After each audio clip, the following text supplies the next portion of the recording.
Hello everybody and welcome to the latest in the Skill Builder series of videos, and today we're going to be talking about a flat felled seam. So what is a flat felled seam and how do we use it to neaten the edges of our sewn garments? I've just picked up a couple of shirts from out of Rob's wardrobe just to demonstrate this point, because you're probably more familiar with it than you realise. So first off, we've got a flat felled seam here on the edge of this shirt here. So it's where the seam has been sewn, but then the fabric has been turned back under itself and then re-sewn. So that's down the underarm seam of a shirt. The other place, you might see it a little bit better on here. Oh, sorry for that, under the coat hangers. But again, around here, and this is on the actual round the sleeve seam here.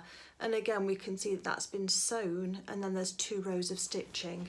If we look on the inside, we can see that the fabric has actually been turned under and then stitched down again, and that gives it a very neat and very robust, it's a very strong seam, is the flat felled seam.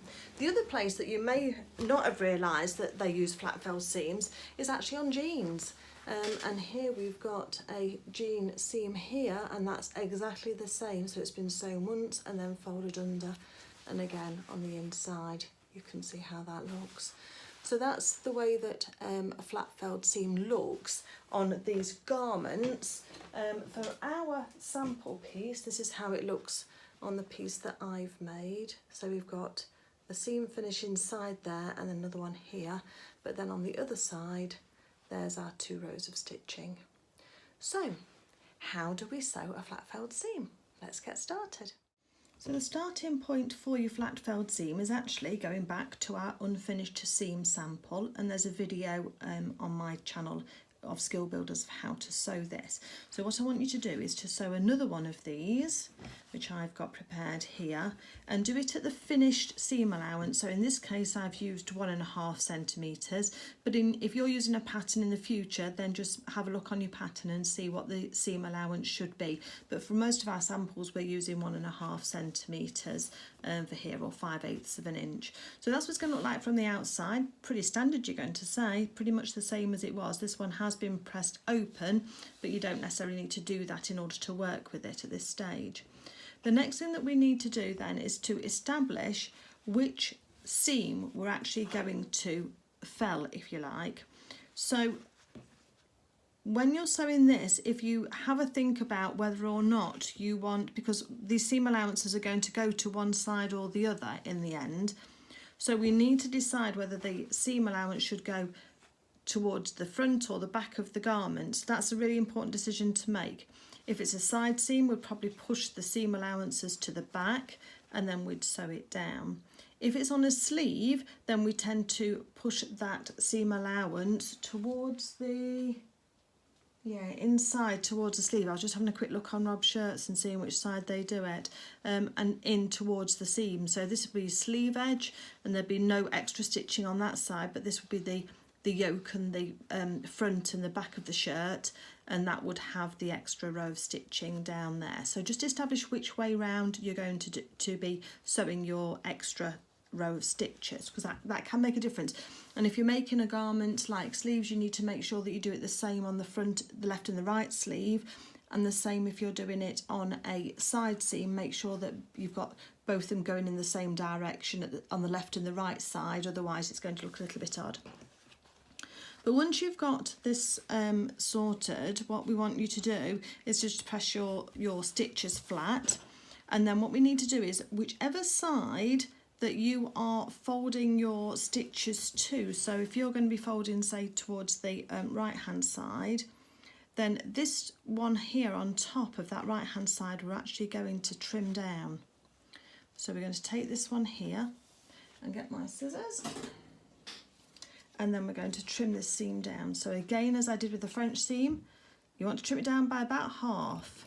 It's a really robust seam, this one is, again, so it's really good. It doesn't matter that you're taking down quite a lot of the fabric, so you can either snip it down like that and go all the way up, or you can use a quilting ruler such as this one here that I've got, and a rotary cutter.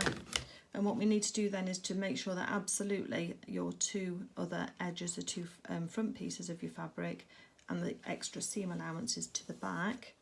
You can then line up your quilting ruler onto your seam, just slightly between measurements here, but that's okay, and then just slice that off.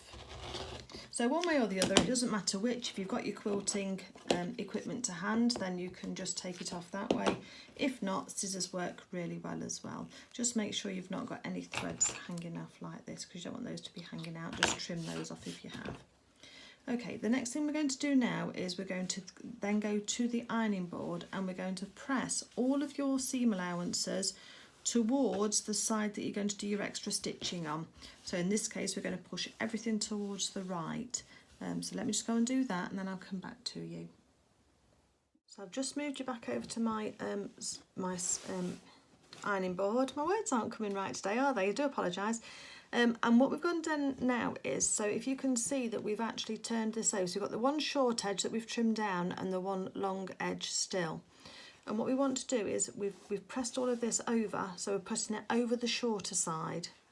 So what I want to do, what I've done now is I've just put both those front pieces of fabric together. That'll be your main garment fabric pieces, and this is just the seam allowance that we're working with. And I want you to fold over the longer edge until it meets up with the stitching line of the shorter edge. So there's our trimmed edge, if you can see that.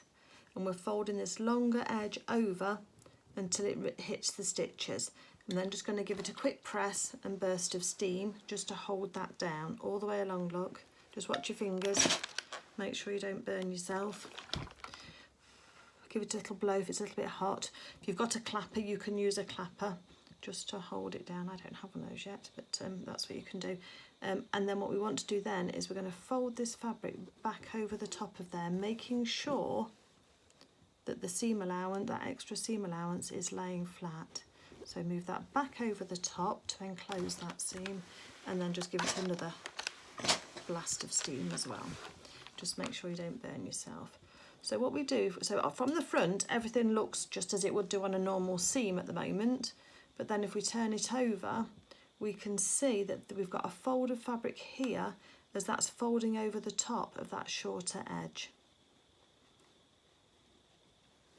Okay, and that's all nice and neat. You want it to be even all the way down because you're going to be top stitching this, and you're going to, if you have your edge not straight or it's varying, it's a bit wavy, shall we say, then when you top stitch it's not going to look as neat. Now you can choose whichever way you want to. You can start with this with either your right sides together or your wrong sides together. It just depends which effect of the seam you want onto which part of your finished garment. So this is why we make the sample, so that you can have a look. Again, like we did with the French seam, if you want to mark the right and the wrong side so you can remember which way round you've done it, then please go ahead and do that, because then that will help you remember which way round you like it to be. So if you get your sample to this stage, and then we'll move back to the sewing machine ready to make that next pass of stitches. Okay, so I'm going to line up the outside edge of my presser foot here with the edge of the original edge of the stitching, and then I'm going to move my needle, and hopefully your machine will allow you to do this. If not, just move it across as you need to. But if you've got something to keep your eye on, it really does make it much easier to see what you're doing. And then what we're going to do then is we're going to stitch down this seam. Now, because the stitches are visible on your outside of your garment, just bear in mind, if you want to have a slightly longer stitch length, you might want to increase that. I tend to go up to a maximum of 3 if I'm doing my top stitching, because 2.2 can look quite small. So again, just be mindful and keep an eye on how you want your stitches to be. But for this sample it doesn't matter so much, but just bear in mind that when you're doing your finished garment, quite often the stitch length on a top stitched seam is actually slightly longer. So again, we're just going to start this off now. I'm going to just reverse, and then I'm going to keep my eye always, because I know it's nice and neat on my folded edge, always keeping my eye here and keeping that bit straight. That way we shouldn't go off the edge of our seam, and it should look nice and straight all the way down. You can put pins in if you want to. Just remember to... So you can put pins in if you wanted to. I'd put them at right angles.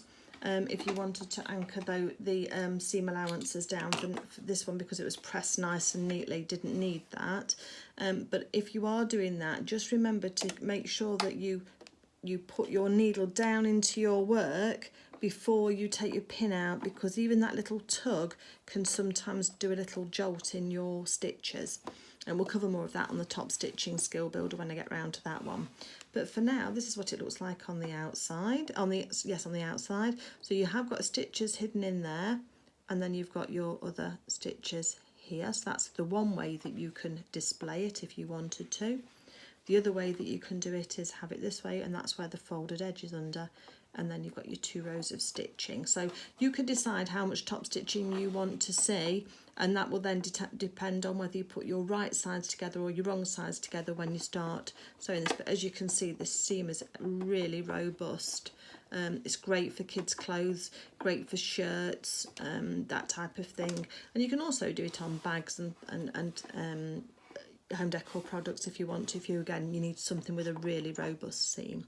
So that's today's lesson, folks, on the flat felled seam.